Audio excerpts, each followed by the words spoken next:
Okay, welcome everyone. I am Michelle Adams from ProWritingAid. We are thrilled to have fantasy author Stephanie BwaBwa here with us today to deep dive into creating page-turning YA fantasy novels.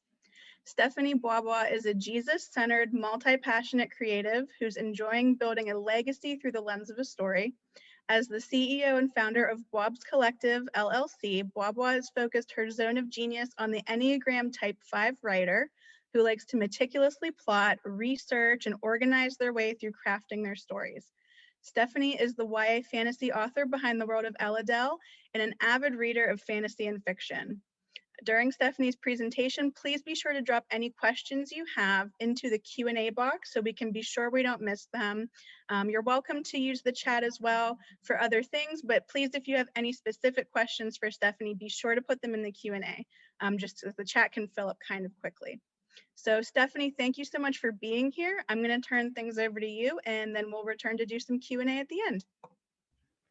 Hello, everyone. I'm super excited to be here with all of you to talk about all things young adult fantasy. I'm going to go ahead and switch over to my presentation. So let me go ahead and do that for y'all now. I'm super excited to dive into here. I hope that you guys can see my screen okay. Let me see. All right, so you guys, we are going to talk about all things young adult fantasy that keeps your readers up at night and turning the page. Super excited for this. So truth, right? Truth, we're going to dive right back in. Writing a page-turning novel, especially one in the young adult fantasy genre, is easier than you think. I promise you it's easier than you think. The beauty of the genre lies in the consistency of its elements, right? Like young adult fantasy, if you read all of the books, you pay attention to everything that you love, there are patterns in every book that you see. And that's what makes up page turning young adult fantasy. There are a great deal of elements needed to craft a young adult fantasy novel that leaves your readers with a book hangover. And today we're going to dive into just 4 of them. We're going to dive into 4 good elements that will get you writing page turning young adult fantasy. Now, in this webinar, you will specifically learn about crafting complex, relatable, 3-dimensional characters, because the heart of story is characters, right? Like we need to know who these individuals are. They make up the stories. Building a romance into the subplot, good dialogue that actually matters, and crafting an immersive fantasy world. But wait, you're probably wondering who I am and why I'm talking to you about fantasy, right? And I know that Michelle did give a bit of an intro for me, which is super gracious, and I thank you. But once again, I'm Stephanie BwaBwa. I'll be teaching you today. I'm known for writing stories that are vivid, that are detailed and action-packed, thrilling a global reading audience. I love prose. I love world building. I love being very, very clear so that my readers feel like they're in the stories themselves. Like dark espresso roast coffee, I strongly believe that you have a story inside of you that needs to be told, written, and I'm here to help you do it.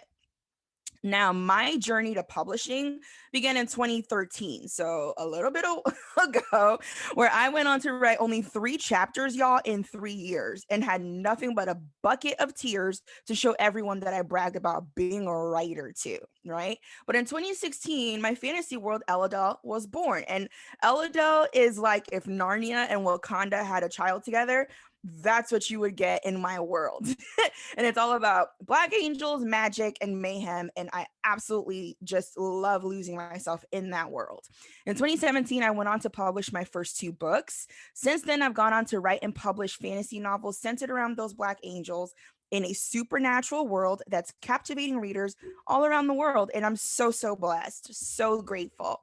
I'm focusing my zone of genius on teaching unconventional principles to writers just like you, teaching them how to craft stories while also having an incredible amount of fun. And so that's a little bit about me. Now let's get writing, y'all. You are here to learn how to write young adult fantasy that will keep your readers up at night. Now, I hope that you have pen and you have papers, okay? Geniuses take notes. So I hope that you are going to walk away with a ton of advice and tips to get you writing. My goal is to leave you with some actionable steps so that you can write better stories that your readers will love. So, diving in, the first thing that you want in that book of yours is to craft complex, relatable, three-dimensional characters.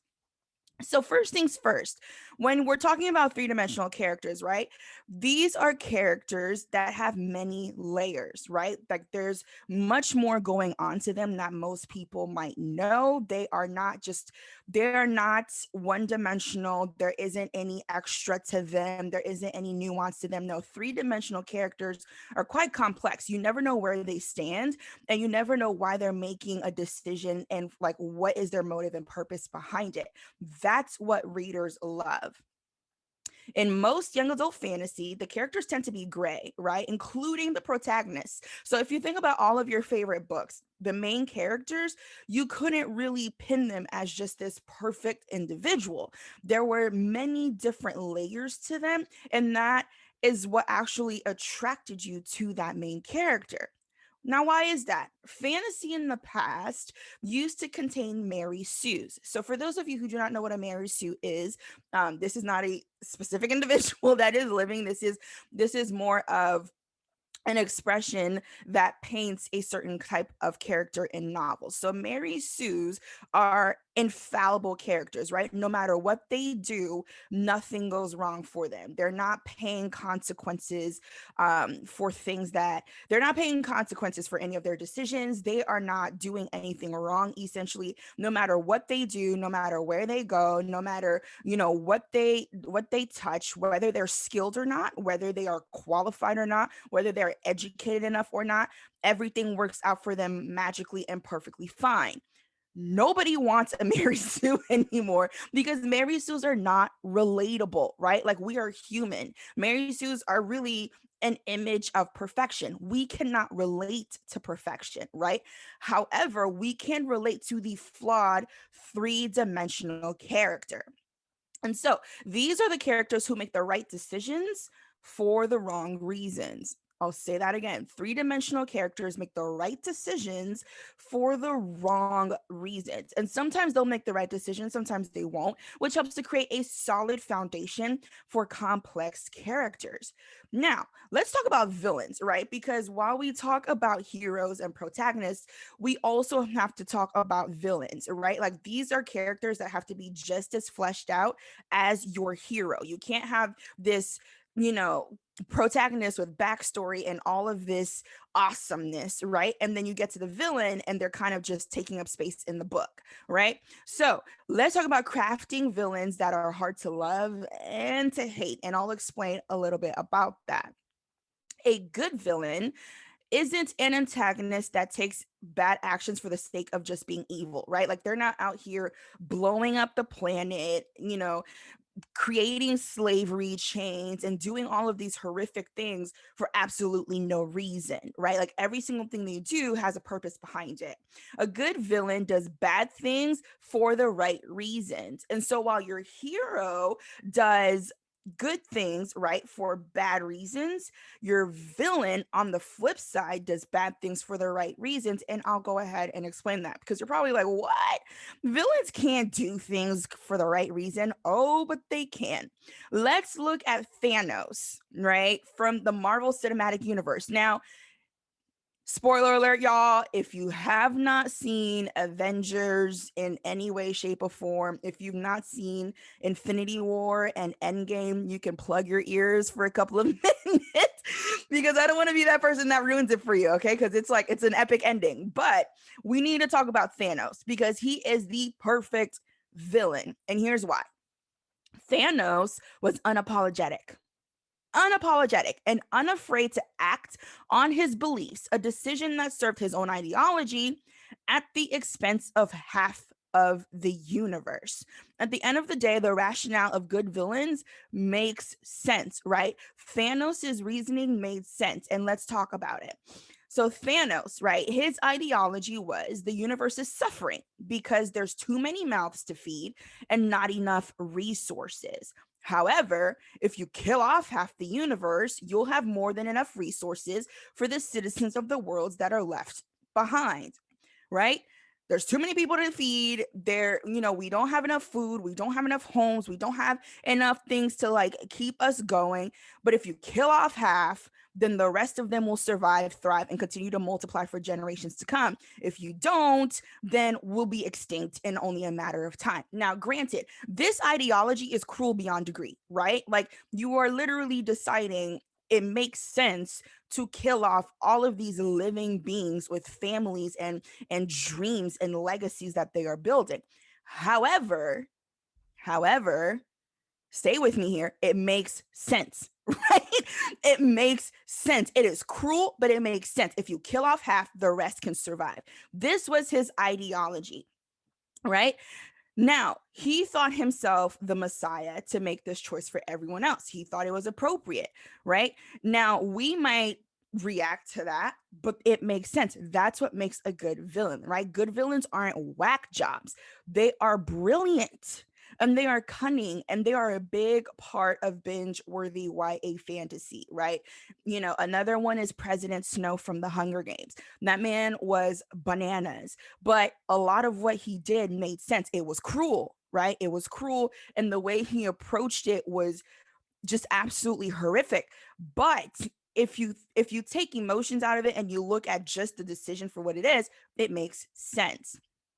Second thing is you want to build romance into the subplot, right? You cannot have YA fantasy without a romance subplot. It's just not a thing. Like there isn't any of the young adult fantasy novels that are sitting at the top of the New York Times bestsellers list, Amazon bestseller list, USA Today bestsellers list. You cannot read through them and not find romance in it. Like that's just not a thing.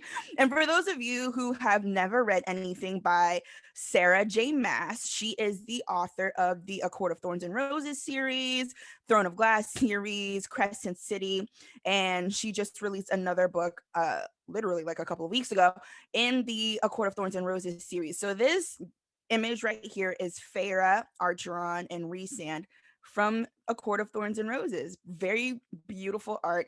Do not know who the illustrator is to be able to give them credit, but nevertheless, right?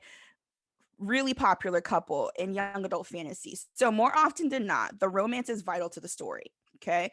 Crafting believable and desirable romance is rooted in classic young adult fantasy tropes. So a few of these tropes are enemies to lovers, which is, pardon me, one of my personal favorites. I love enemies to lovers. Give me a couple that hates each other, they're fighting, they have daggers to each other's throats all of the time, and then somehow magically they end up actually being best friends, and then they turn into, soulmates. I just think I can eat that up and read that nonstop forever.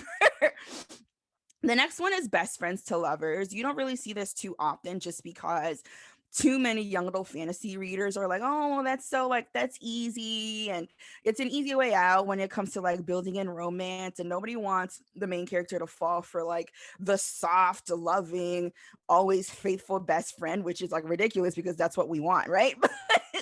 but this is another one that is pretty popular. You have strangers to lovers, really rare in young adult fantasy, but it does happen. And then you have lovers at first sight.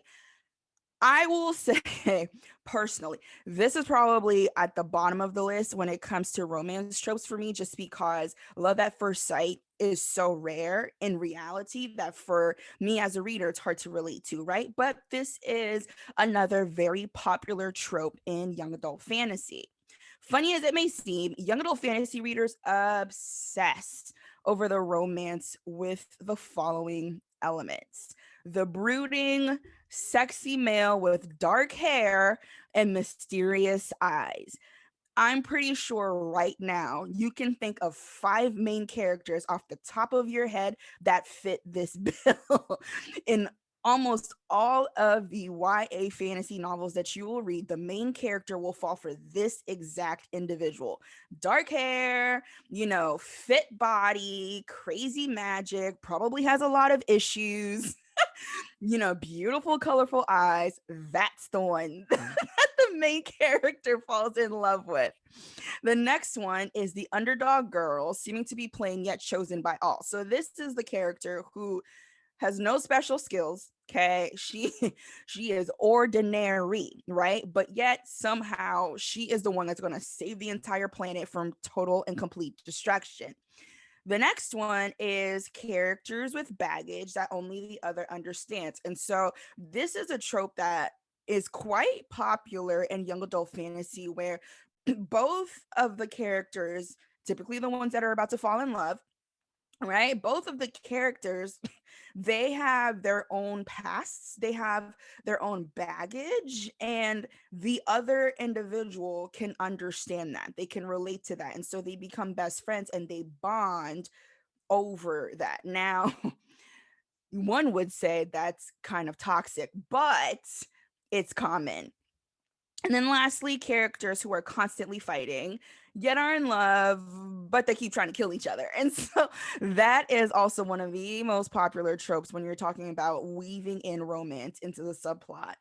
Readers love characters who love to bicker and fight with one another and have banters with one another, but they're still best friends. And if something were to happen to the other one, they would be incredibly upset. Readers will binge read a novel simply to know how the characters wind up as a couple, right? Harry Potter and Hermione Granger. For those of you that are like, it's cool that Hermione didn't end up with Harry. There's a lot of us in unpopularville, unpopular opinionville, who will say, no, like we were led up to believe that they would end up together. Those two should have ended up together, right?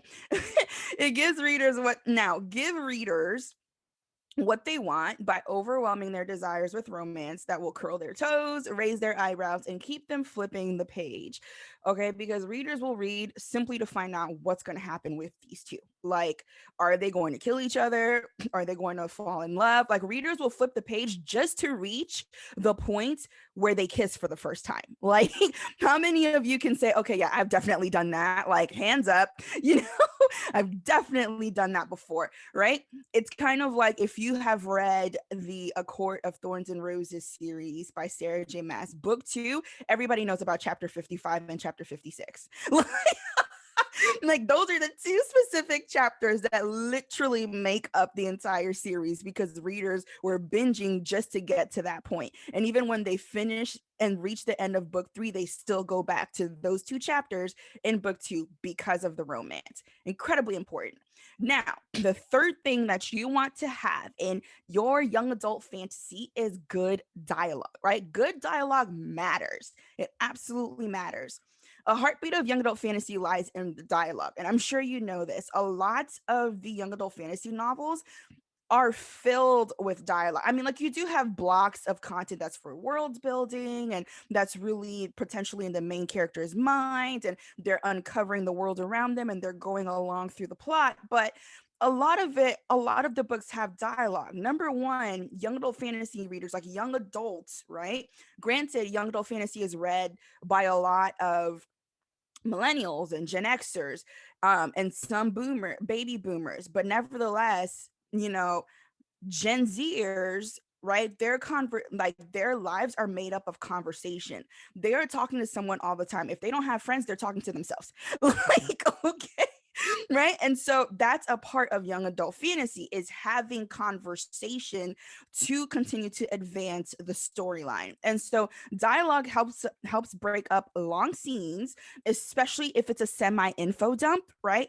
Or a moment for detailed, relevant world building. Incredibly important in a very subtle way of getting the information across to the reader through the dialogue of the characters. Young adult fantasy readers expect dialogue that leaves them with takeaways, or it gives them further insight into what's happening in the character's world, right? If you read much young adult fantasy, you'll notice there's often a good amount of banter involved, right? The characters are teasing each other or potentially always threatening each other. Um, and the banter is usually filled with great swaths of humor. It's hilarious. You want them to keep going at it. But the dialogue is purposeful. You walk away learning something through that dialogue, right? This is important. It makes room for readers to grow further attached to the character while priming them to learn more. Now, dialogue serves to fulfill several aspects. The first thing, it allows readers to learn more about the character speaking. So when you are writing the dialogue in your story, you want to make sure that readers are able to walk away learning something new about the character, whether that's how they think, whether that's how they perceive and what they view in their normal world, whether that's how they feel about the circumstance that they are in, whether that is telling the reader that this character will advance or will not, they will do the right thing or they will not, right? Dialogue allows the reader to learn about the character. The second thing, it allows them to learn about important facts pertaining to the world. And so you will notice that in a lot of young adult fantasy, the dialogue is used to educate the characters, of course, but also the reader, through the lens of the character about the world. What's going on? Who's in charge? What is happening here? Why is this happening? Why is it important? Why is the character going to get involved? What are they going to do about it? Do they have the resources and the means to do something about it, right?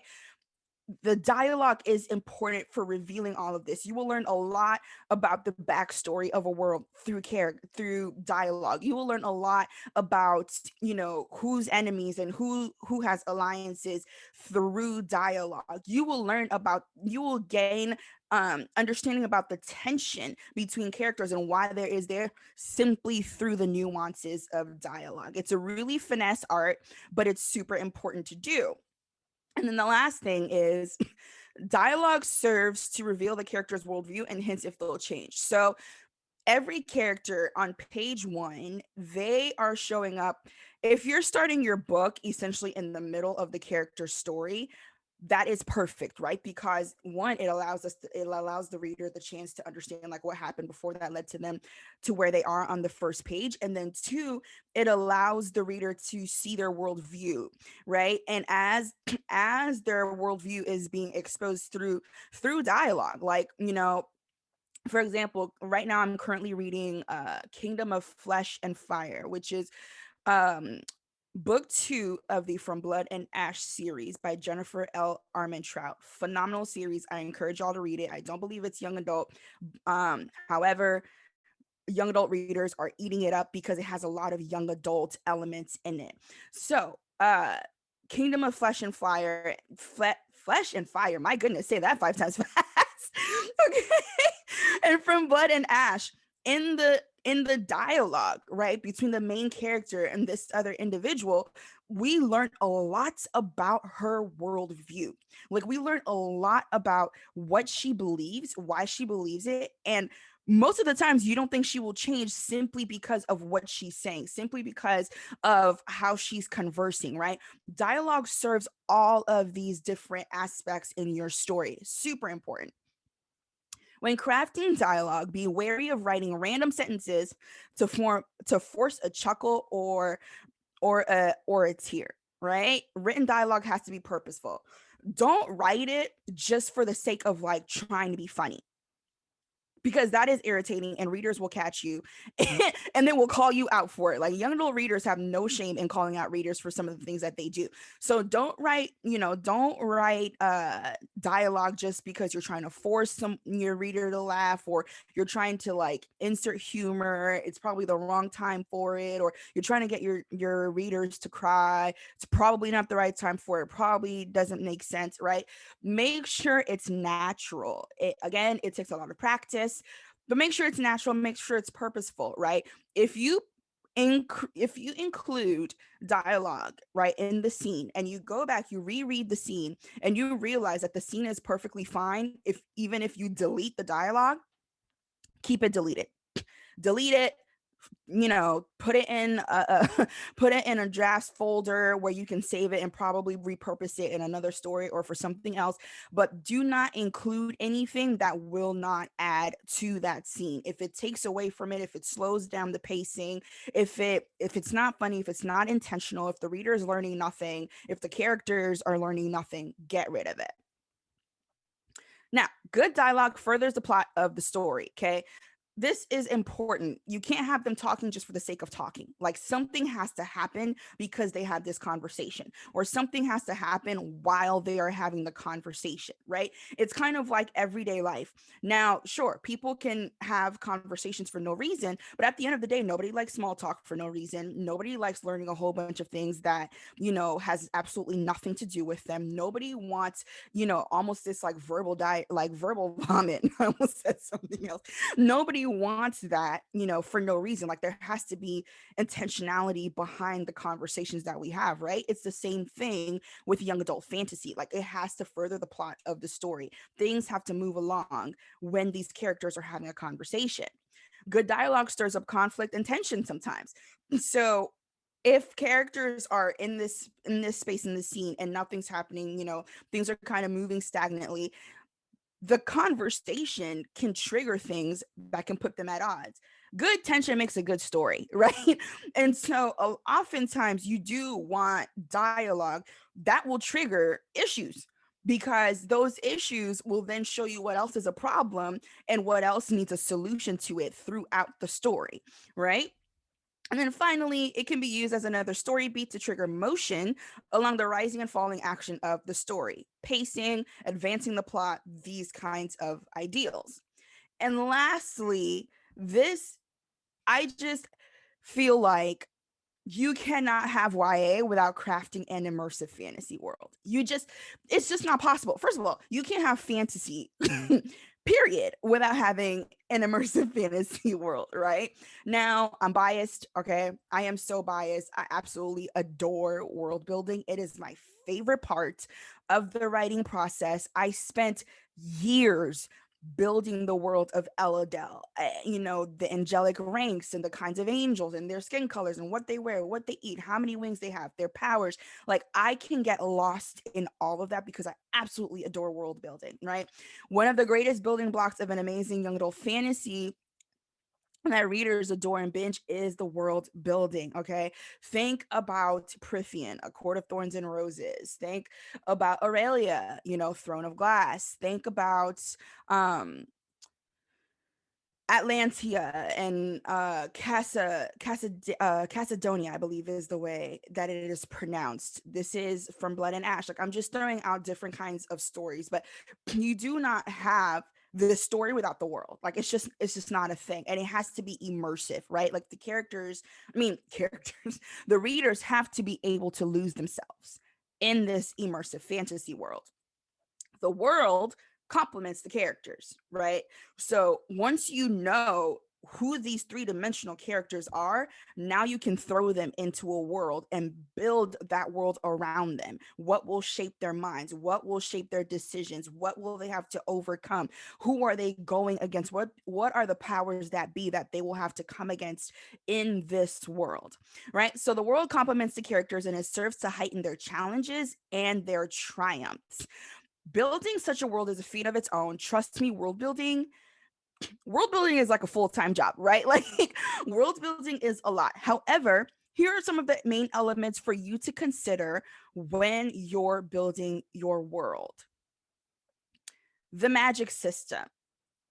Y'all, this is so important, and readers will call you out if you do not nail this. The magic system has to make sense. With fantasy, you can make up just about everything, right? When I was building the world of Eladel, 99.9% of it is made up. However, I did my research, right? Like I looked up certain things just to see, okay, what can I base this off of? Because you need stability. Like there has to be a foundation that makes sense so that readers can connect to it, and that when different things happen in the story, it all makes sense, right? So the magic system. The second thing is geography, right? The third thing, world building. Number 4, money. so very important. Money makes the world go round. That is the same thing for your books, right? So money. And then the next thing, there we go. The next thing, education. This is important because, you know, for those who are educated versus those who are not, they act very different, right? Education, culture, incredibly important. Culture, how they dress, what they eat, what they wear, you know, what are the mannerisms of the house? How do they approach one another? What is an insult? What is a greeting? Culture. Fantasy creatures and monsters. You're writing fantasy, so you need to have some, you know, some fun creatures that you can throw in there that, you know, are mysterious or dangerous or scary. And these are creatures that, you know, you will have to make up. But yeah, fantasy creatures and monsters, you want to have that in your world as well. Festivals and holidays, so important. So important. And then of course, legends and myths, roles and ethics, right? And when we're saying ethics, we're talking about like death practices, like do they believe in the death penalty, do they not, and these kinds of things. So this is by no means an exhaustive list. Okay. World building has so much more to it. Now, these are the main elements that will get you through. Okay. But it will get you to crafting your amazing world. So though it's not everything that you need to make up your world and things that you need to know, this is a pretty good starting point to crafting an immersive fantasy world. Spoiler alert, most of what you develop won't end up in the novel. Okay. Like, I just want to put that out there. Let me go ahead and just like help you now. Most of what you develop will not end up in the novel. You will do, in my case, years of research, building, writing, fleshing things out, creating, you know, Google Sheets with like rows of like, this is how the magic system is broken down, and this is how it's broken down for every rank of angel, and this is what they can do, this is what they can, and this is what the world looks like, this is how everything was born. You will do all of this work, and the majority of it will not end up in your novel. However, it is important to do it. Don't skip this step. Okay. Knowing this kind of information about the world puts you, the author, at a great advantage because it will be that much easier to immerse your readers into the world. If you know where you're bringing your readers to, if you know where your characters live, it'll be that much easier for readers to open up the book and never close it until they reach the last page, because they will not want to leave this beautiful world that you have created. This kind of world building is what causes readers to be lost for hours in a novel that they love, right? There is a reason why a 15-year-old or a 35-year-old or a 62-year-old can pick up a 600-page novel and read the entire thing without ever stopping. There is a reason why, and world building has a lot to do with that, because once they get in the world, they don't want to leave.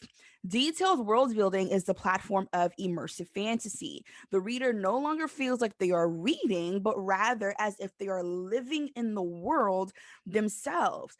Think about that. Think about your favorite stories, right? Especially the fantasy ones, right?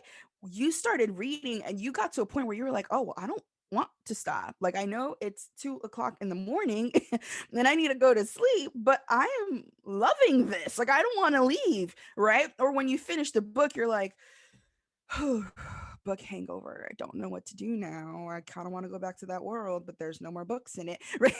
Like, there is a reason why world building plays a huge part in that. You cannot have page turning young adult fantasy without complex, relatable characters. It's just not a thing. I dare say you also can't have it without magical, immersive fantasy worlds. Super important. When getting started with in depth world building, break it down to avoid overwhelm in two ways: macro world building and micro world building. Let me explain. What do I mean by macro? Macro world building, right? One, that's talking about the overview of the entire world. Now, for those of you, especially if you're writing epic fantasy, this also includes the universe. This includes multiple dimensions. This includes different realms. So now you're stepping into the territory of time moving differently, right? What's 1 year in one realm is probably 1,000 in another realm, right? Like you're moving into these kinds of different territories. It's almost like parallel universes, right? Think about Spider-Man multiverse, for example, right? Overview of the entire world. If you're doing epic fantasy, if you're doing fantasy based on reality, you're just manipulating a few things to make it differently. You might not need to do all of that, but it's still the entire world. The main drivers, so now we're also talking about the main drivers of external conflicts, and this is for your characters, right? The main drivers of external conflicts for the characters that highlights the character's interaction with the world. And so when you're talking about macro world building, this is where the government comes in. This is where higher authorities come in. This is where those who control the people, right? Those who make decisions for the people, those who have the money to decide what the people will do. Like, this is where this all comes in, because it comes into conflict with your character. Each decision that they make will either be supported by or challenged by what's going on in the world around them. And then also it gives insight to what occurs throughout the land and dwellers within, which reveals the obstacles the character faces and attempts to grow as they journey through, right? It gives insight to what the characters of those individuals in that world, what they are dealing with, the obstacles that they're coming across as they journey through it. And so as your characters, where that's the main character, then you have the supporting protagonists, and even your villains, and then like their supporting antagonists, and then you have the scholar, and these different kinds of characters in young adult fantasy. The world, when you're thinking of macro world building, everything that these characters do is constantly in this tit for tat, this tug of war, so to speak, with what's going on in the overall world. So that's macro world building. And now let's break down micro world building. So micro world building is talking about dealing with and the effects of everyday life for the characters. And so this has a lot to do with the personal character and how certain things shape who they are, how they become, and what decisions that they will make, right? Micro elements are aligned to characters' internal conflicts, which are based on the character's worldview and indoctrination, how they were raised, what they were taught, what they consume, what they've learned or lack thereof. All of these trigger the internal conflict, right? Because they know one thing, but what they're seeing in the world around them, macro worlds building, is now flipping into micro, right? What they know now, they're coming against it, and they're seeing something different, something that is wanting them to change. And now they have this conflict of, will I remain the same or will I change, because this is what I am now being exposed to. Micro world building.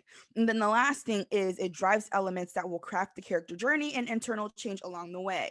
Whether this character has a positive arc, a flat arc, meaning they don't change, positive arc, meaning that they thought one way and then they've gotten better as the story of the series progresses, negative arc, meaning that they get worse, right, with their decisions and how they become, and their character deteriorates as they go along through the story or the series. And so micro world building really deals with how we see this character unfold throughout the story.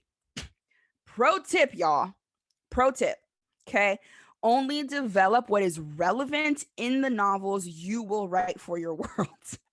Because creating immersive fantasy worlds is a rabbit hole that authors can get lost in until the end of time. It's kind of like saying that you're going to go on Pinterest to find one recipe for that chicken enchilada, recipe that you've been wanting to make for the party that's going to be on Friday night. And then you find yourself 5 hours later looking at how to create baby bonnets, right? Like that is what world building will do to you. You do not want to get lost in world building. So only work on what's actually relevant and necessary for you to know as the author to create your world. Now, these are some of my best tips, okay? I know we talked about a lot, but these are just the 4 and a few of some of my best tips for you to write your own page turning young adult fantasy novel. If you will give yourself grace to not rush the writing process, right? You're not competing with anyone, you're only competing with yourself. So you don't need to look at what other people are doing, what they're writing, what they're developing, what they're creating. Look at your world, look at your story. If you will give yourself grace, and if you will include some of these elements in your novel, hint, you should probably include them all. If you will include these in your novel, I'm positive that your readers won't be able to put your books down. You will have created your own page turning young adult fantasy novel. Thank you, thank you, thank you for showing up with your questions, with your energy. I am excited to dive into those. Thank you for coming to today's training. Take a deep breath. I know it's a lot.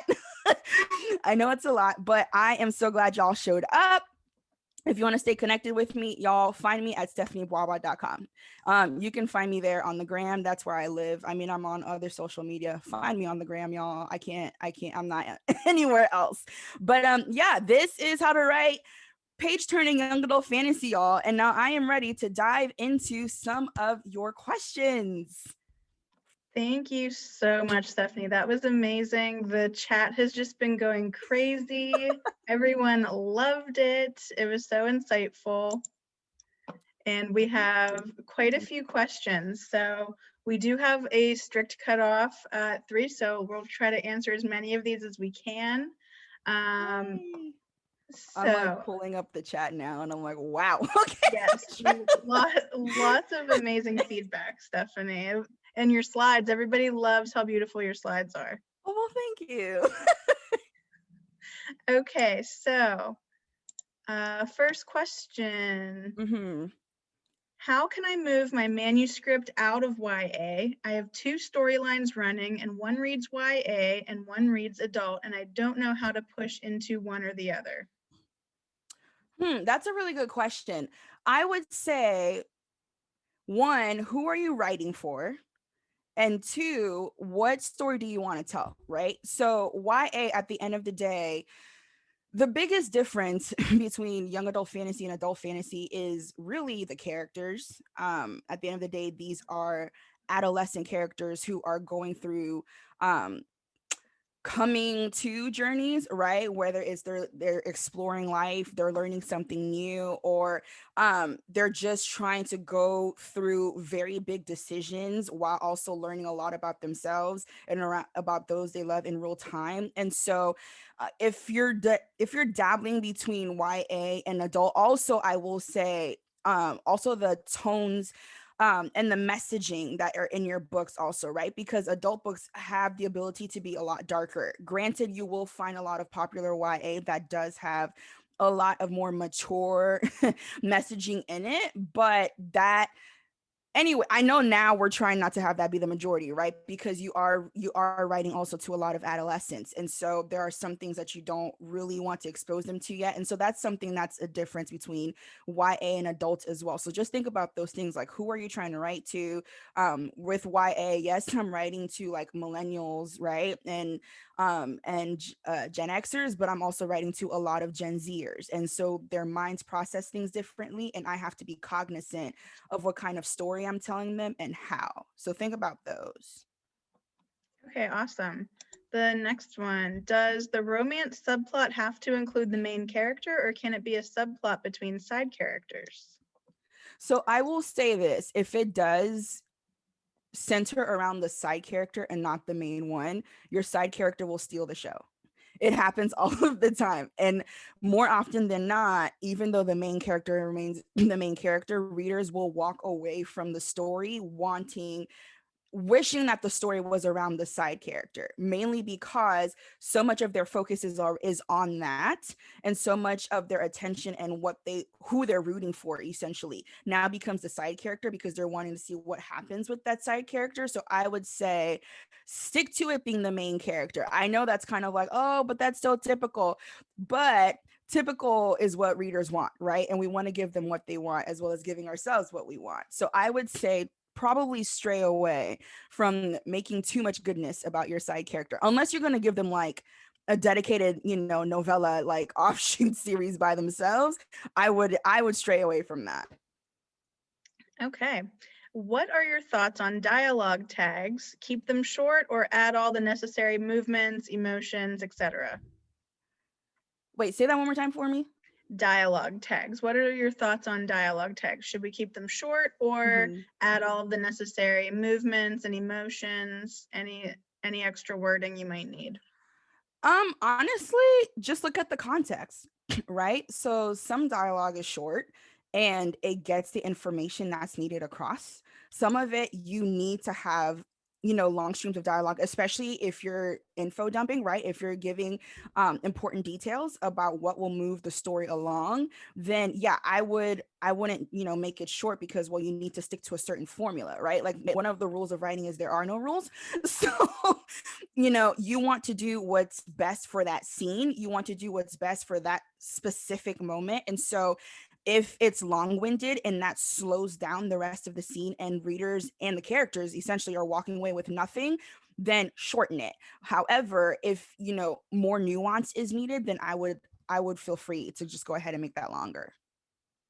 Okay. Is there such thing as too much dialogue? The beginning of my second book seems like the main character is just having a lot of conversations, explaining her actions to others since everyone wants to know what she's doing, but I also use it as a recap for the first book. That's really good. So I should preface by saying that I'm one of those authors that really don't give you too much in the second book because I automatically assume that you will read the first. That said, I don't know if there's such a thing as too much dialogue. However, I do know that you need balance, right? If it's an info dump where you're just dropping so much information at one time, then that takes away from the scene, right? Because then readers have to pull away from it, process what they're understanding, and then get back into the story so that they can continue on with the character. And so I don't know if there's necessarily too yeah, like, I don't know if you can write too much dialogue. I just know that it has to be purposeful. Now, you can't cheat, right? And have all of this dialogue and not do enough world building and not set up the story without having people talk to each other constantly, right? That's cheating. So we want to stay away from that. But again, talking about context and understanding, does it fit the scene? Does it add, or is it stripping away from this? Just gauge if it actually adds to the plot, right? Like if this is necessary, go ahead and keep it. If not, take it out. Some authors, the majority of their books is dialogue, right? Now it's sneaky. Sometimes it's just a couple of lines here and a couple of lines there, and then they move on. But if you look at the book, it's a lot of dialogue, and that's how readers learn. But they do it like they finesse it, right? It's all about context. It's around it all. It's all based on like what kind of characters that you have and what's expected of them, and if it's necessary or if it's not. Okay. How do you balance the fun of research and world building with writing? You can always world build more and more. Yeah, at some point you have to have the internal gut feeling of I know enough. And y'all are getting this advice from someone who spent years building her fantasy world, right? I mean, and now I can start a book and really not do too much because I have done so much work up front.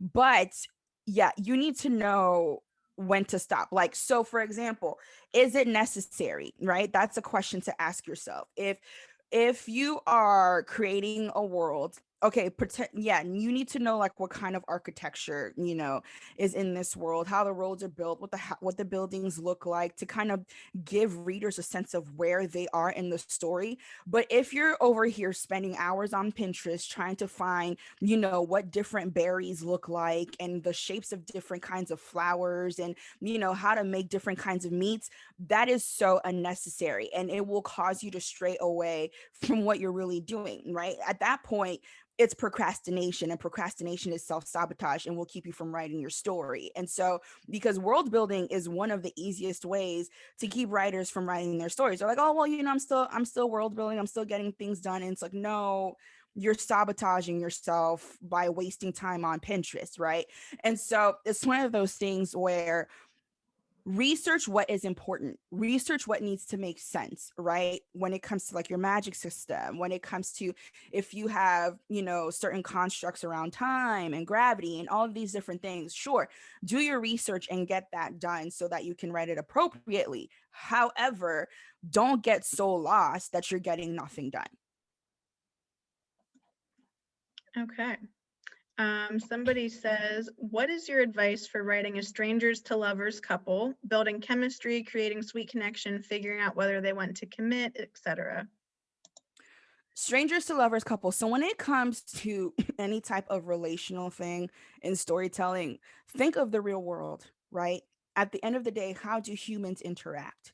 When you meet someone for the first time, whether you're an introvert or you're an extrovert, what do you do to go about building a relationship with someone you have absolutely no idea about? You get to know them, right?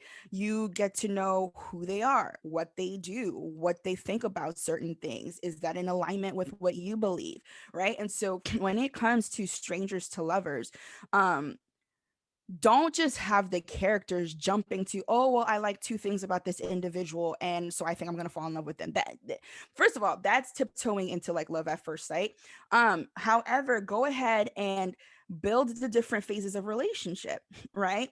So when they're completely strangers, you start off with, okay, like I don't know you, let's meet somewhere and have conversation, know one another, or put them in a situation where probably a group setting, right? Where they don't really know each other, but yet they're able to gauge one another's actions and make decisions in their mind about how they feel about those actions that they made. Then you can go on into the next phase of like one-on-one learning one another. Then the next phase of like, oh, okay, I can be friends with this individual. Then the next phase of like, okay, now your friendship has reached the point where you're probably insulting each other as your love language, right? Or like threatening one another as your love language, because that's YA, right? Like they're constantly threatening each other or teasing, or like, it's this constant back and forth of just humor, humor interwoven with a lot of like